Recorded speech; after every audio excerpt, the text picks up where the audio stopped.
Hi అండి, welcome back to Vasavi properties. ఇప్పుడు మీరు చూస్తున్న ఈ హౌస్ వచ్చేసి 200 స్క్వేర్ యార్డ్స్లో ఒక మంచి G+1 ఇండిపెండెంట్ హౌస్ని అయితే కన్స్ట్రక్షన్ చేశారండి. గ్రౌండ్ ఫ్లోర్ వచ్చేసి 2 BHK, ఫస్ట్ ఫ్లోర్ వచ్చేసి 3 BHK వస్తుంది. ఈస్ట్ ఫేసింగ్ హౌస్ అండి ఇది. ఫ్రంట్ 30 feet వైడ్ రోడ్ అయితే ఉంటుంది.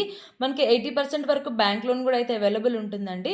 దీని లొకేషన్ వచ్చేసి లక్ష్మీ నరసింహస్వామి కాలనీ అండి, నాగోల్ అండి. మనకి నాగోల్ మెట్రో స్టేషన్కి జస్ట్ 2 kilometers మాత్రమే ఉంటుంది. ఇంకా నాగోల్ ఫ్లైఓవర్కి జస్ట్ 1.5 kilometers మాత్రమే ఉంటుందండి. మనకి బండ్లగూడ డిమార్ట్ కూడా జస్ట్ 1 kilometer మాత్రమే ఉంటుందండి. అండ్ ఇంకా Uppal and LB Nagar metro station అయితే జస్ట్ 4 kilometers మాత్రమే ఉంటాయండి రెండు. పక్కనే మనకు ఒక కామినేని హాస్పిటల్ కూడా ఉందండి, జస్ట్ 2.5 kilometers మాత్రమే ఉంటుందండి. దీని సైజ్ వచ్చేసి 36x50 అండి. 200 స్క్వేర్ యార్డ్స్లో కన్స్ట్రక్షన్ చేశారు. దీని ప్రైస్ వచ్చేసి 1,75,00,000 అయితే చెప్తున్నారండి. మీకు ఇంకా ఫుల్ డీటెయిల్స్ కావాలి అనుకుంటే ఈ షార్ట్ కింద నేనైతే ఒక లింక్ ఇస్తున్నానండి. ఈ లింక్ ఓపెన్ చేయండి. Full video and full details మొత్తం అయితే ఈ లింక్లో ఉంటాయండి. వీడియోని అయితే చూడండి, ఎక్కడ స్కిప్ చేయకుండా. ఛానల్ని అయితే సబ్స్క్రైబ్ చేసుకోండి.